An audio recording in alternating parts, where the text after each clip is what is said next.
Hey everyone, welcome back to How to Fix Techie. Trying to run JavaScript packages or commands in VS Code, but getting an error that says NPM is not recognized. That's because NPM isn't part of VS Code by default. Today, I'll show you exactly how to install NPM and use it inside Visual Studio Code. Let's get started. First, NPM comes bundled with Node.js, so we need to install Node.js to get NPM working.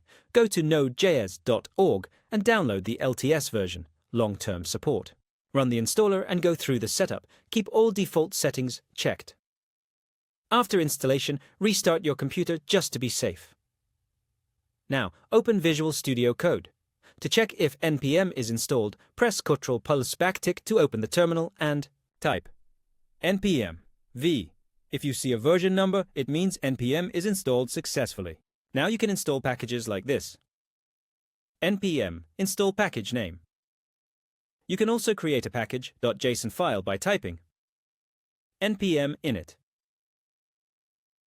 And now your VS Code is fully NPM ready. If you found this video helpful, then subscribe to our channel How to Fix Techie and press the bell icon so you never miss any update.